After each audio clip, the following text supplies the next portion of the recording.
Aleluia. Diga assim: eu creio que a palavra de Deus é a verdade. Nesse altar aqui, durante todo o mês de novembro, você recebeu e eu recebi também, porque eu fiquei sentado ali na primeira cadeira, na primeira fileira, recebendo de todos os pastores e pastoras que aqui passaram. Eu recebi tanto aqui sobre esse tema que Deus nos confiou, que são 8 promessas de Deus. É isto?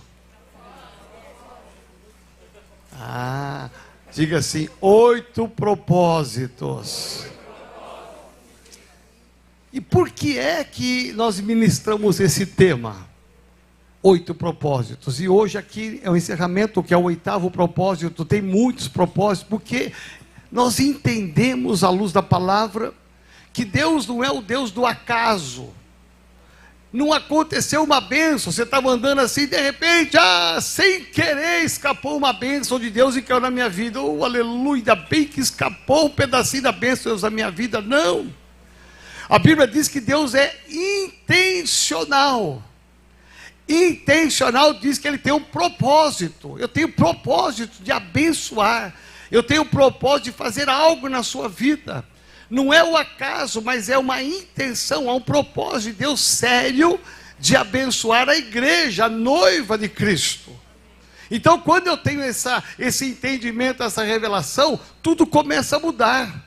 E aí você pega aquele texto tão lindo que diz: todas as coisas cooperam para o bem daqueles que...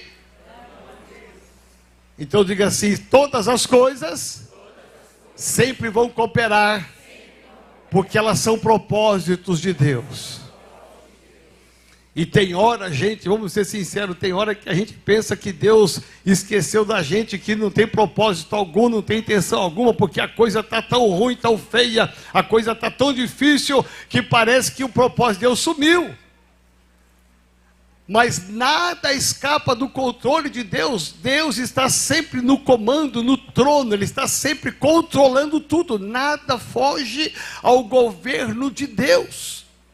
Então, quando eu entendo esse propósito, ou os propósitos que você recebeu aqui nesse mês, e eu quero muito, de todo o coração, que se você perdeu alguma das palavras anteriores, eu quero muito que você possa ver nas nossas redes sociais, pelo aplicativo da nossa igreja, você assista, receba a revelação, porque aqui nesse altar, vários pastores e pastoras da nossa igreja, aqui estiveram ministrando com tanta ousadia, tanta autoridade, e aprendemos muito aqui, em nome de Jesus, amém? Então olha para quem está do seu lado, diga assim com muita força e muita coragem, diga para ele assim: Deus tem um propósito para a sua vida. E eu hoje pela manhã comecei, quero terminar aqui hoje, um dos propósitos de Deus é que você seja um discípulo. Diga assim: Deus deseja, Deus quer que eu seja um discípulo. É impressionante porque Jesus, no seu ministério, ele trabalha sempre com uma multidão. Tem uma multidão seguindo Jesus, por conta dos milagres, dos ensinamentos, da própria vida dele. Uma multidão muito grande mesmo. Mas Jesus vai se dar conta que ele tinha 70 discípulos. Olha só, de uma multidão de milhares, 70. E dos 70, Jesus tinha 12 discípulos mais chegados. E dos 12, ele tinha 3 muito mais chegados. Então era Pedro, Tiago e João no barquinho, Você se adiantou, né, filho? Você está ligado. Pedro, Tiago e João no barquinho.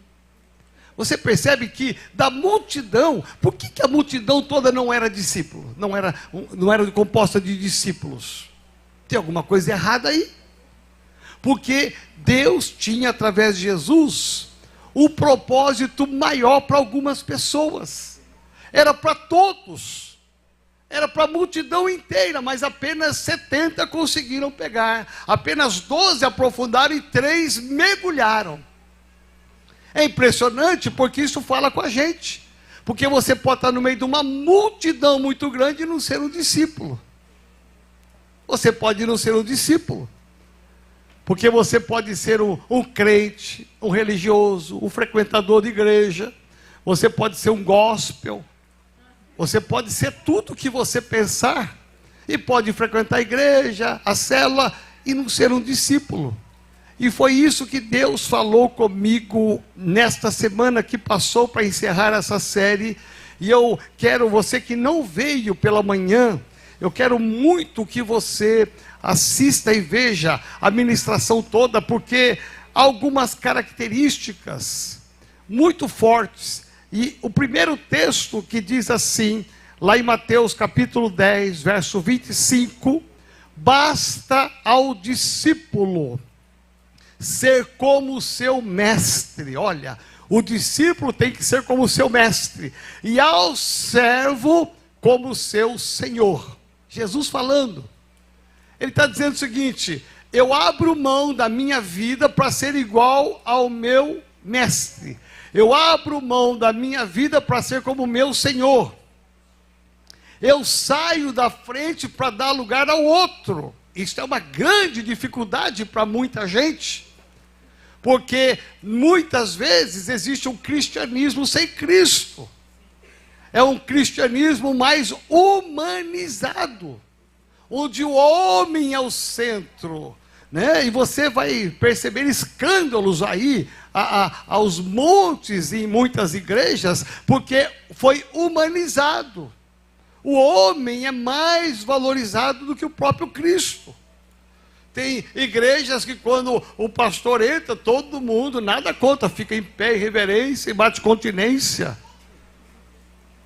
Nada contra isso, mas é uma humanização, é uma humanização que vai entrando na igreja, onde o homem é mais honrado, ele é mais valorizado, quando na verdade o homem tem que abrir mão da sua identidade para que Cristo prevaleça. E Paulo chegou a dizer, não mais vivo eu, mas Cristo vive em mim. Meu Deus, isso é muito forte, é muito sério. Então, nós falamos e ministramos pela manhã, e eu quero muito que você tenha acesso, e algumas características, de dezenas e dezenas de características, porque como é que você vai identificar um verdadeiro discípulo? Alguém que não está na multidão, é um discípulo fiel do Senhor. Então de manhã eu ministrei algo muito importante, que o pastor Marcos também ministrou, fui bem superficial. Uma das características é que ele é um servo. Está sempre com o coração disposto a servir. A segunda característica, ele é manso e humilde. Ele é manso e humilde. Aliás, a primeira é ser servo, manso e humilde, e a terceira é ser fiel. 3 características básicas, que eu quero muito que você ouça na íntegra essa mensagem, para você entender que é uma coisa muito simples, é prática. É possível as pessoas olhar para você e falar assim, olha, é um discípulo, é uma discípula. Verdadeiramente a sua identidade é a identidade de Cristo. Eu tiro a minha identidade, eu tiro a minha velha vida e começo uma nova vida em Cristo Jesus. E isto vai mudar o final da minha história, da sua história. E as pessoas mais abençoadas são aquelas que verdadeiramente vivem um discipulado verdadeiro com o Mestre Jesus. Amém? É por isso que você olha na palavra e você vai encontrar, meu Deus, inúmeras manifestações dos discípulos sendo confrontados. Porque Jesus passou 3 anos e meio com aqueles 12 homens ali, ele ensinando, colocando na mente deles a mentalidade do céu. E eles tinham que tirar a mentalidade da terra, abrir mão das suas vidas para que eles fossem verdadeiros discípulos. E aqueles homens, eles entenderam tanto essa mensagem, tiveram lutas, dificuldades, conflitos, aos montes, como nós temos também. Mas se nós estamos aqui hoje com o Evangelho, é porque aqueles homens, eles foram discípulos fiéis até a morte. E a morte cruel, para que pudesse o evangelho chegar até os dias de hoje, amém? Eu desafiei de manhã o público da manhã, igreja lotadérrima aqui pela manhã. Eu desafiei a olhar aí no Google e olhar qual é o final, qual foi o final de cada um daqueles discípulos. Sabe Pedro, João, Tiago, sabe aqueles discípulos amados do Senhor? Aqueles discípulos, eles morreram. Não foi de uma morte natural, não tiveram um infarto e pá, morreu. Não foi atropelado por um cavalo. Aqueles homens tiveram uma morte cruel. Se você olhar ali, você fala, meu Deus, como é que eles puderam suportar? Alguns foram mortos de cabeça para baixo, enterrados, outros decapitados. Foram mortes violentas, cruéis. Você fala, Jesus, é isso que é o evangelho? Eu estou fora. Aqueles homens suportaram, porque eles eram discípulos. Se tiver que morrer pelo evangelho, nós vamos morrer. Você não vai negar Jesus? Não vou negar Jesus. Mas vai morrer desse jeito. Pode matar, porque eu sirvo a um Deus que está vivo e ressurreto. Você vê que eles não brincaram de igreja. Eles não eram discípulos gospel. Eles eram verdadeiros discípulos de Jesus. E hoje o que você vê é uma multidão de gente em todas as igrejas, todas. E louvado seja Deus por essas multidões. Mas Deus quer tirar da multidão o discípulo. Porque é o nível mais elevado, é o nível mais nobre do que apenas um frequentador de igreja, apenas um membro de igreja. O discípulo é aquele que é muito mais abençoado, amém? Então diga assim, eu preciso ser um servo, eu preciso ter uma vida mansa, ser manso, humilde, e eu preciso ter uma vida de renúncia. Olha só o que diz o Evangelho de Lucas capítulo 14, que eu começo agora então essa palavra. Lucas 14, a partir do verso 25 e 26. Grandes multidões o acompanhavam, e ele, voltando-se, lhes disse: se alguém vem a mim, e não aborrece a seu pai, e mãe, e mulher, e filhos, e irmãos, e irmãs, e ainda a sua própria vida, não pode ser o meu discípulo. Aqui essa palavra aborrece, não é para o adolescente dizer assim, está vendo? Está vendo só? Eu preciso aborrecer o meu pai e minha mãe. Está escrito aqui na palavra, ó. Essa palavra aborrecer no grego, ela significa não colocar em segundo lugar, você colocar Deus em primeiro lugar. A prioridade é você renunciar tudo que você tem para ser um discípulo. Eu vejo aqui, né? Eu tive a grande experiência de ter uma conversão muito forte, graças ao bom Deus. E eu tive o privilégio, depois de algum tempo de convertido, já trabalhando numa multinacional como técnico mecânico no setor de engenharia, eu tive o privilégio de ter um chamado para deixar tudo. E eu não tive a mínima indisposição a esse chamado. Quando Deus me chamou para largar tudo, eu larguei tudo. Não é porque eu estava com um salário baixo, insatisfeito, descontente, com inimizades, não. Eu estava no auge da minha carreira profissional. E Deus pediu, deixa tudo. E eu larguei todo o meu conforto, meu carro seminovo. Eu larguei o meu bom salário de metalúrgico, que era uma boa grana. Eu larguei tudo mesmo. Eu fiquei sem nada. E fui estudar teologia, porque eu disse, eu quero servir ao Senhor. Se o Senhor me chamou, eu vou largar. Isso é renunciar. Eu vejo o pastor Alex, estava lá, formado em medicina, é isso? Formado em rádio e TV. Tinha tudo para sair e começar a carreira profissional dele. Ele disse, eu vou trabalhar aqui. Eu amo trabalhar na igreja, eu amo trabalhar ao seu lado. O senhor é um paizão para mim. Eu quero trabalhar aqui, eu quero exercer aquilo que eu aprendi na igreja, até hoje. Ele que comanda toda essa parte. Então, quando falhar, você fala com ele. Ele que comanda tudo aqui, uma equipe enorme aí de audiovisual e tantas coisas mais, toda a modernidade, tecnologia, ele que foi implantando ao longo dos anos. E quando veio a pandemia, nós já estávamos numa fase muito adiantada em relação a muitas igrejas, porque ele usou a especialidade dele, a esperteza dele, o conhecimento dele, para trazer coisas novas para cá. O pastor Felipe trabalhava na Johnson & Johnson, numa multinacional, fazia cotonetes para orelha. É isso? Não, não era, não. Não é isso, não. Ele estava no setor de cotonetes lá, não é isso, não. Pastor Felipe estava numa multinacional, e eu lembro até hoje, quando ele quis sair, a confusão, o conflito que houve, não é? Porque era um conflito entre largar uma multinacional e trabalhar na igreja. E eu não ofereci nenhum salário para ele. Esse era um conflito geral. Como assim? Você vai largar tudo e o pastor nem falou quanto você vai ganhar? E eu falei, Jesus, quanto que eu vou pagar para esse menino, Jesus? Um fazedor de cotonete, ele vai ganhar uma grana lascada lá.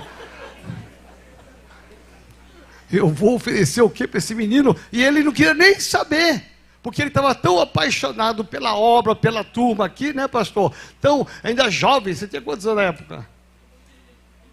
21 anos, novinho de tudo, podia ter uma profissão enorme, crescer lá na multinacional, ser hoje um dos diretores, manter essa igreja aqui, gente, né? Ele podia ser uma bênção lá, mas disse, eu estou tão apaixonado pelo que eu faço aqui, pelas coisas, que eu vou abrir mão dessa empresa e vou trabalhar aqui na igreja, na obra. E não somente eles, não estou citando, eles estão diretos comigo, mas muitos outros que aqui estão, e talvez alguns de vocês estão aqui à noite, alguns estão em casa, que abriram mão de alguma coisa para servir ao Senhor. Eu vejo aqui na igreja empresários, né? O Wellington largou a empresa dele, empresário de sucesso, largou a empresa dele para ir no mutirão com a gente lá no Vale. Você ficou aqueles 3 dias ou foi um dia só? Um dia só, né?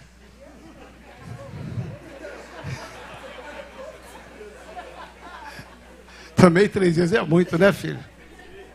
Alguém tem que manter essa empresa, né? A Paula estava se virando nos 30 lá. O Luiz Celso, engenheiro, largou a empresa dele para ir trabalhar no mutirão 3 dias.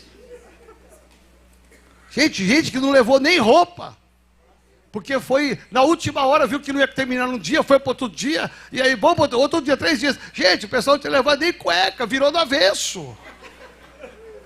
Porque nem roupa tinha levado, nem escova de dente, nada. Você imagina, tinha que aguentar esse povo lá, tinha que ser meio de longe lá. Aí você percebe assim, a gente que renunciou, abriu mão de muitas coisas. Pastor Marcos, quando tem evento das crianças, ele abre mão aí da empresa dele, que é uma mega empresa, ele abre mão da empresa e ele vem trabalhar aqui na igreja. Chegou aqui, ele está trabalhando aqui, né? E vai na frente, lá nos acampamentos. É gente que está renunciando no dia a dia, não aparece. A gente não fala aqui porque a gente não quer que isso se torne um emblema da igreja, mas é gente que é discípulo de Jesus, amém? Quem vê a Paparoto aqui todo domingo nessa cadeira, gente, é uma empresária de sucesso. E eu cito ela porque todo domingo de manhã, hoje à noite, você vai se formar também, não? Não, você está só prestigiando, né? Ah, tá. Mas todo domingo de manhã a Paparoto está aqui. A empresa dela está rodando, as empresas estão rodando, está correndo um monte de coisa, um monte de funcionários, e é coisa grande. Ela está aqui, sentadinha, ouvindo a palavra, fiel no dízimo, na oferta, é fiel na cela. Ou seja, é alguém que aprendeu a renunciar. Eu abro mão porque é princípio, a prioridade é a Jesus Cristo de Nazaré. Amém? Aí eu poderia citar tantas pessoas aqui. Tantas pessoas, nós temos o irmão Antônio, uma pessoa tão assim, um anônimo na multidão, né, pastora Adriana? O Antônio que está aqui, que é um eletricista, e nós estamos precisando fazer várias alterações aqui no prédio, alterações de salas, de elétrica, e quando eu chamei alguém para fazer o orçamento, chamei ele chegou, ele é um empresário, não é nada de elétrica, ele sabe fazer elétrica, mas ele é empresário em outra área. E aí eu chamei ele olhou assim, o senhor olhou quieto, e eu falei, e aí, o que o senhor acha? dá para fazer. Quanto? Ele não falava. Eu falei, seu Antônio, quanto? Aí ele olhava, dá para fazer. E é muita coisa, gente. Seu Antônio, você não está entendendo, nós estamos com dinheiro curto, eu preciso saber quanto, você não pode começar aqui sem falar quanto. Aí ele não respondia, eu falei, Jesus, será que tem alguma coisa com ele? Ele veio todo culto de manhã aqui, era um anônimo.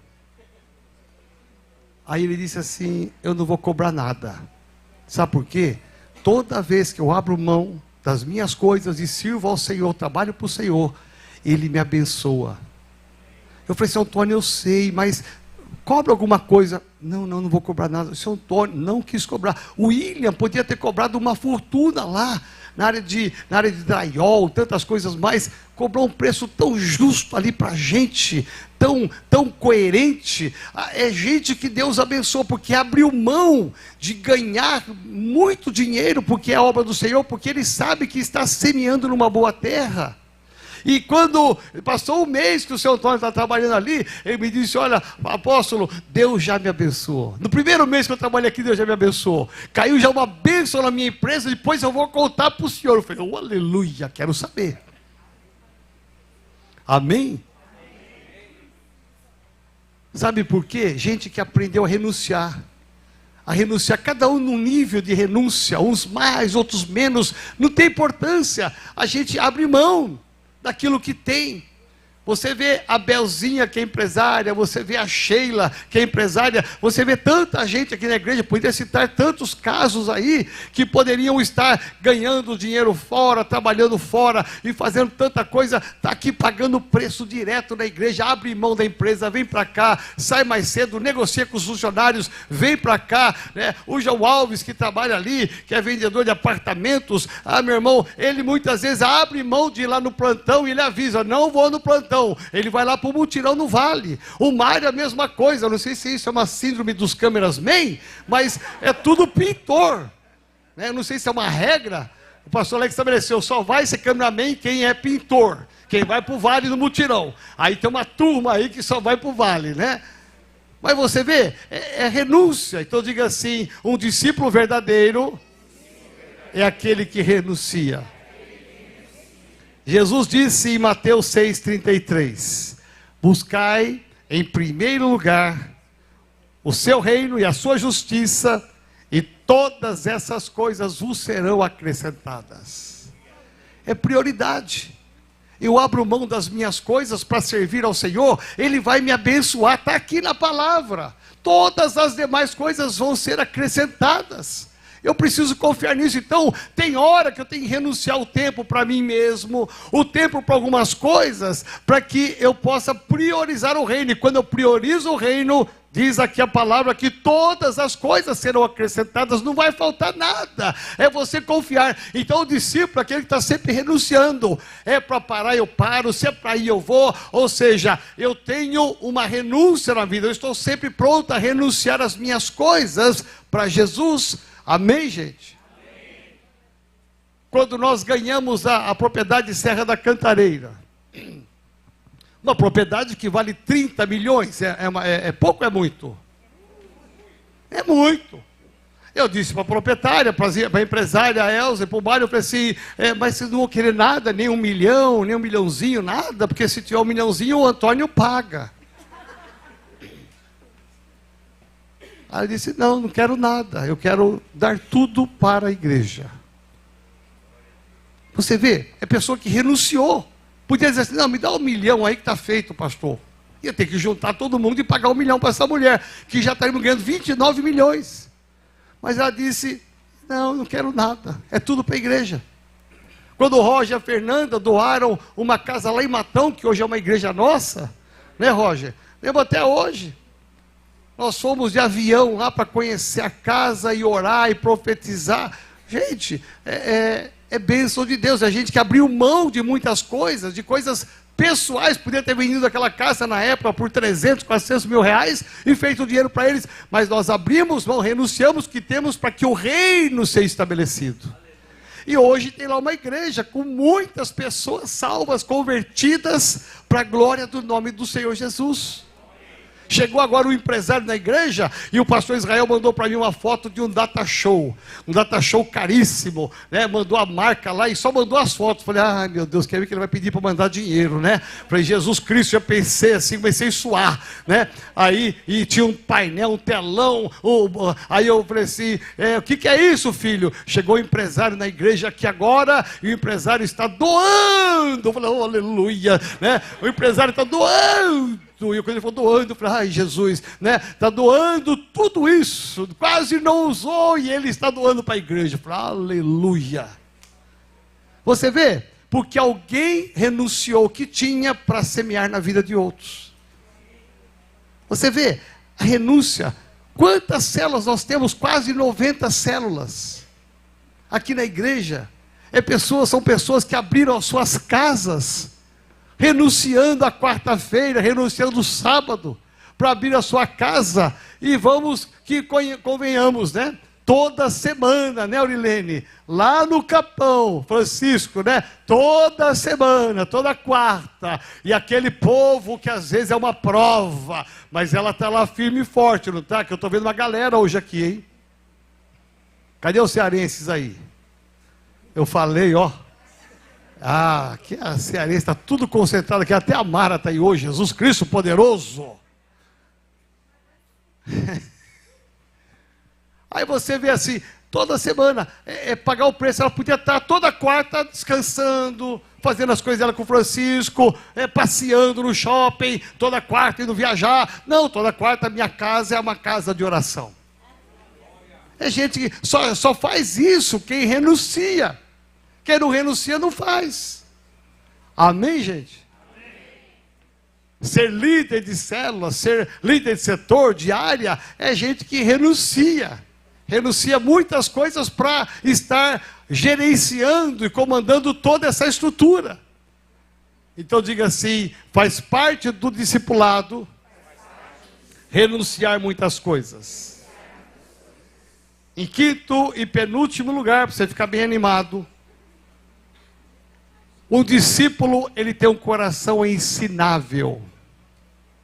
Diga assim, eu preciso ser ensinável.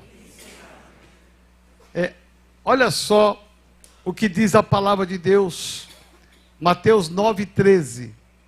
Ide, porém, e aprendei o que significa: misericórdia quero, e não holocaustos, pois não vim chamar justos, e sim pecadores ao arrependimento.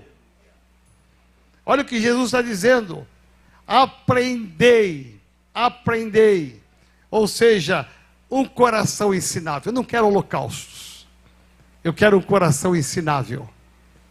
Às vezes, já deve ter passado com você, com certeza, porque já passou comigo, com a minha esposa, com o meu filho. Às vezes ele fala assim, olha, parece que entrou por aqui e saiu por ali, não é? Já passou por essa experiência? Fala, parece que você não entendeu nada. Entrou por aqui, saiu por ali, fez tudo errado. Ou então a pessoa faz cara de pastel.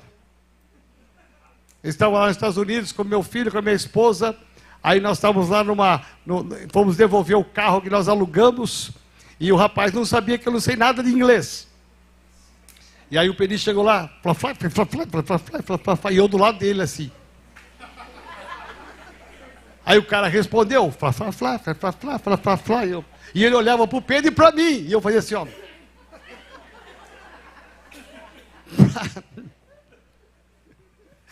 Para todos os efeitos, ele pensou que eu sabia alguma coisa, eu não abri a boca para nada, nem falei nada, nem falei assim, good morning, good night, nada. Nem falei sorry, nada, excuse me, nada. Eu só aprendi uma frase, I don't have money.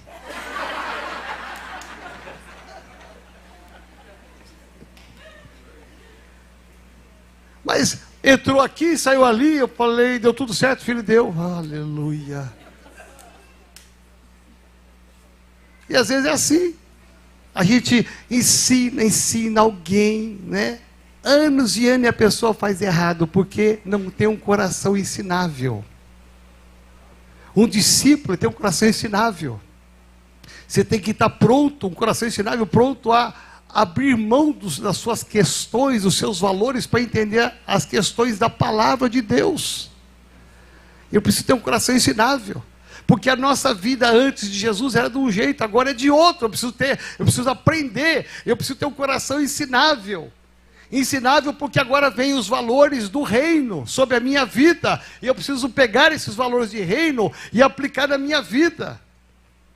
Porque se eu não aplicar na minha vida, não tiver um coração ensinável, eu vou continuar dentro de uma igreja, vou para o céu, só que eu vou estar com a mesma vida que eu tinha antes de Jesus. E não é isso que Deus tem para você. Deus tem um nível mais elevado. Deus quer que você seja um discípulo, uma discípula, e que o seu coração seja ensinável, e que você esteja pronto a mudar. Amém? Olha, muitas igrejas, graças a Deus, não é o nosso caso aqui, mas muitas igrejas têm uma dificuldade com o dízimo e oferta. É impressionante. Parece que o povo não ouve. Tem gente que na hora do dízimo e oferta começa a falar em línguas, começa a orar, na hora dá um quebrantamento, a pessoa parece que ela sai da terra e vai para o céu, né? Parece, mas na verdade é porque não tem o coração ensinável. Porque quem tem o coração ensinável, como essa igreja tem, como você tem, amém? Amém.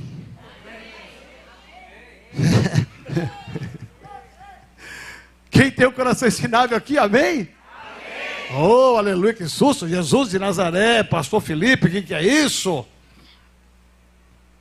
Quando chega na igreja, vai direto lá atrás, com o seu cartão já faz o seu dízimo, sua oferta, que você sabe que você está dando para Deus aquilo que é dele.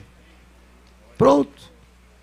Nem foi a hora da oferta, nem foi a hora da chamada do dízimo, mas você já sabe que faz parte do caráter do céu, da terra, você devolver para Deus aquilo que é dele. Pronto, acabou.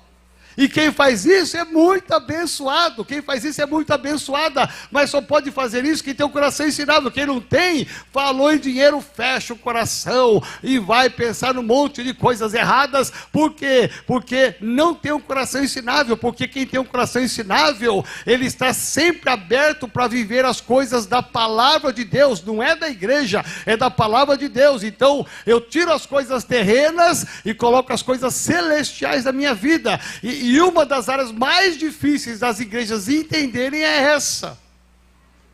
Sabe por quê? Porque o diabo rouba a bênção das pessoas. Você vai olhar a igreja que é miserável, igreja pobre, pastor é pobre, a igreja é pobre, os discípulos são pobres, todo mundo pobre. Por quê? Porque ninguém dizima direito, ninguém oferta direito. Olha, como é que Deus vai derramar bênção se a igreja não tem o coração ensinável? Deus, ele retém a bênção e dá bênção para a igreja que tem o coração ensinável. É por isso que nós somos muito abençoados, amém?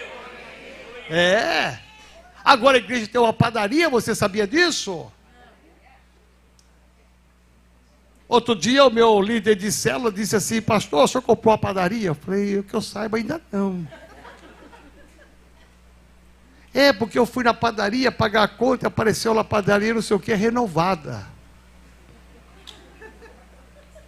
Aí eu falei: não pode ser. Será que doaram a padaria para a igreja? Eu não estou nem sabendo. Eu vou dar café de graça para todo mundo na padaria agora?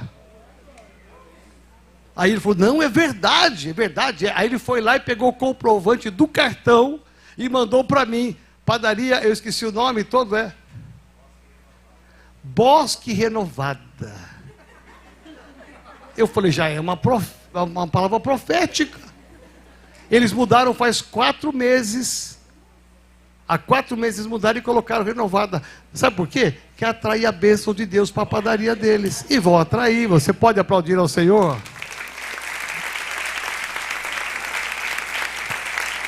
Aí o Hélito, que não é nada bom, fala assim: ó, a fã renovada. Amém? Aí você começa a perceber por que Deus abençoa tanto a gente. Mesmo.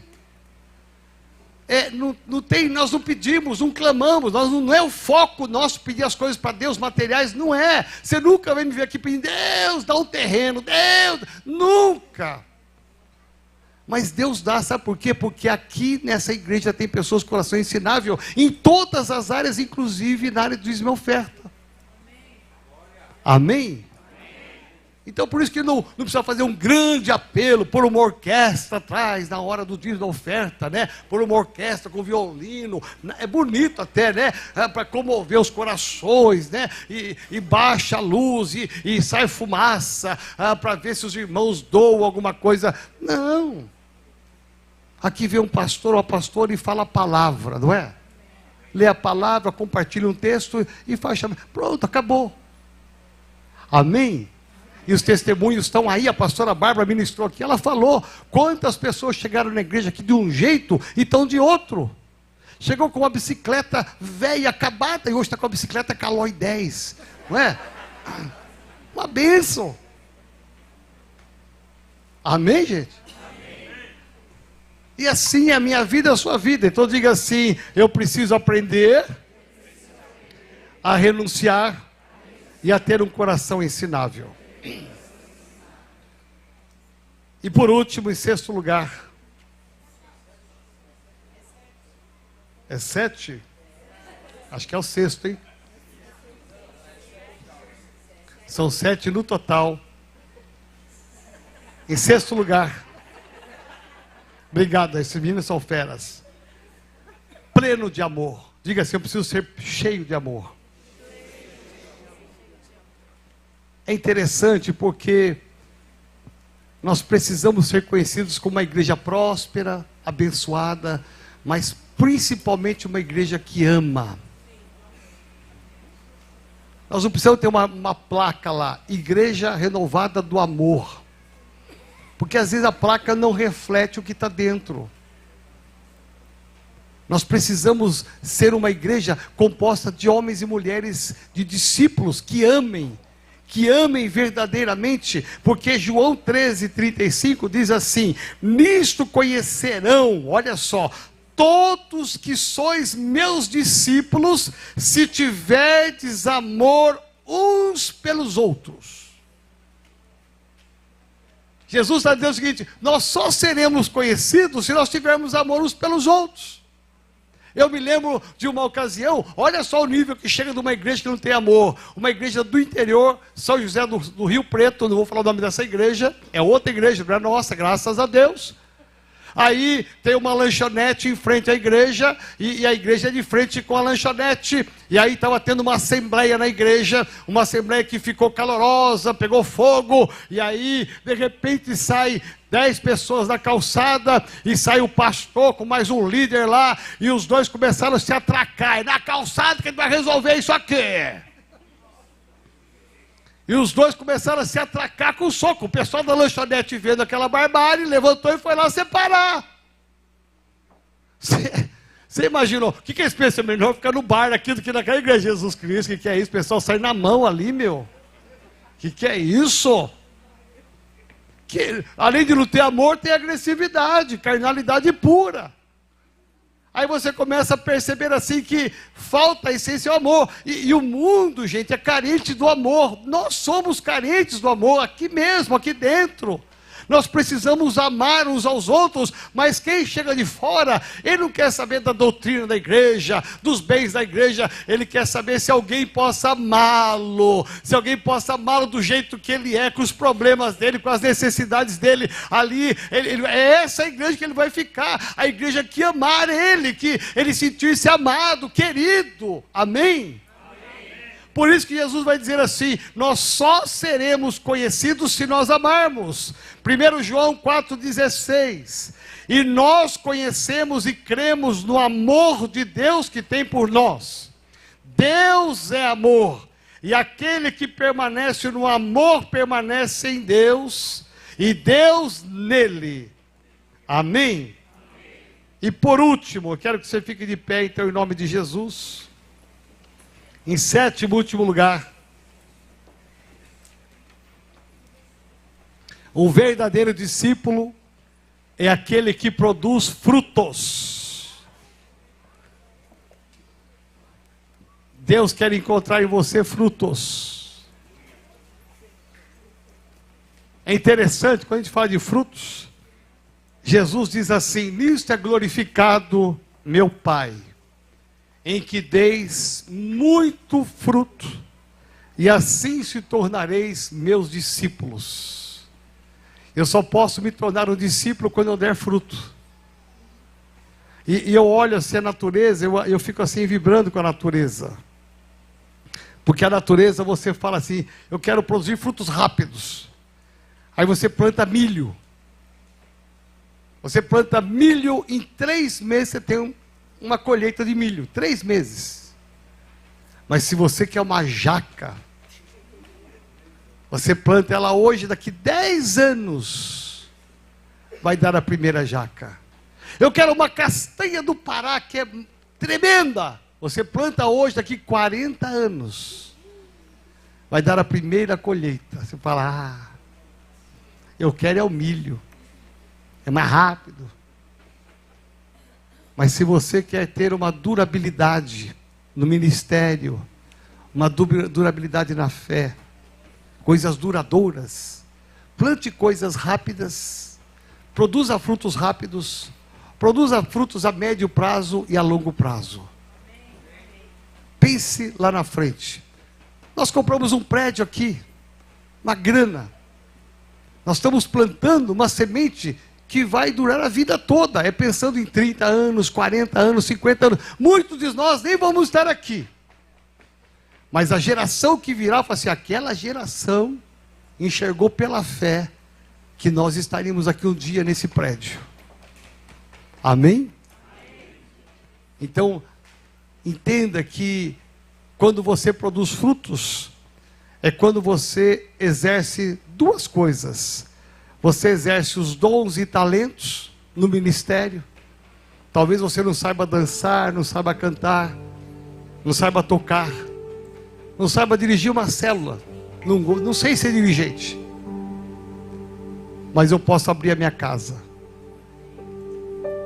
Eu não sei tocar, mas eu posso abençoar um levita. Eu não sei ir no acampamento, não é minha geração que vai no acampamento, mas eu posso abençoar alguém que vai para o acampamento. A pastora Jéssica disse pela manhã aqui que os jovens dessa igreja se juntaram, e muitos para ir para o acampamento fizeram brigadeiro e foram vender brigadeiro.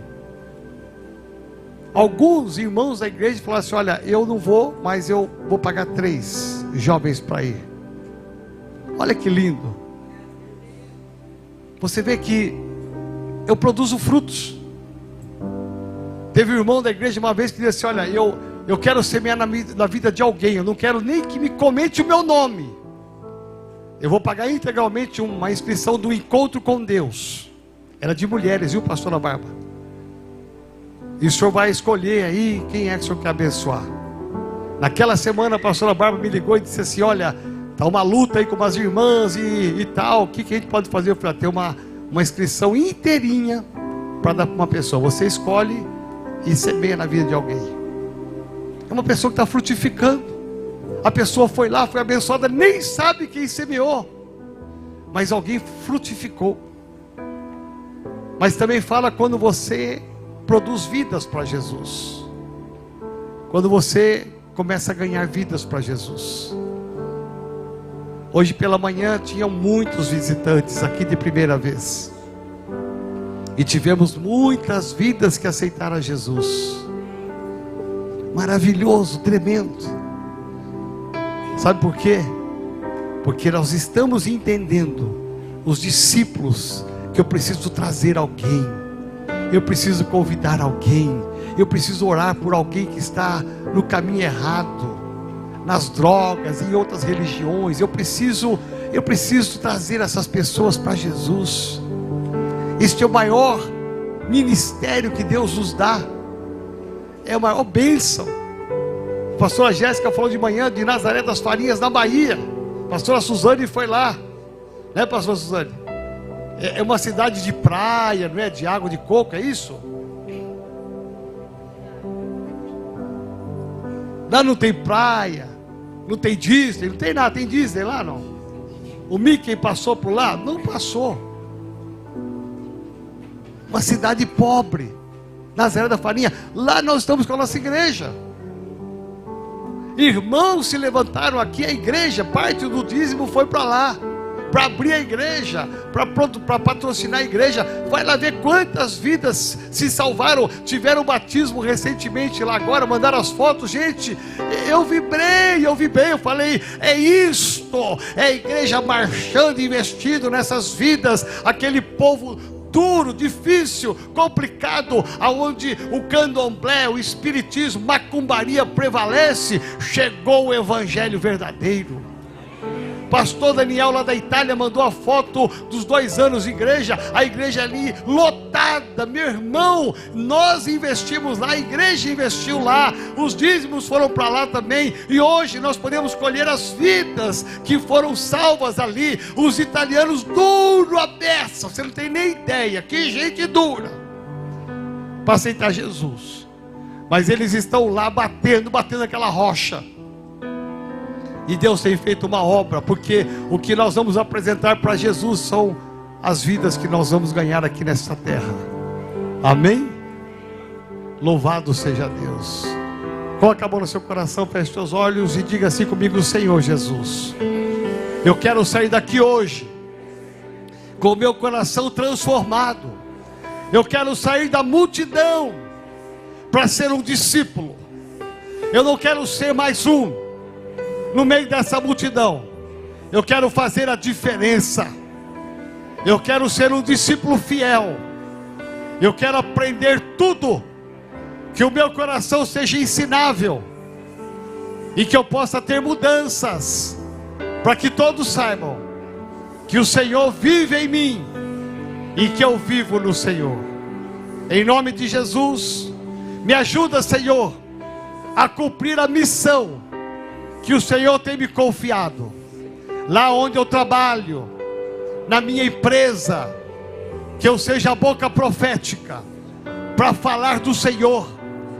Quando as pessoas vierem falar, compartilhar as suas lutas, os seus problemas, eu quero ser um discípulo, um ganhador de almas para o Senhor.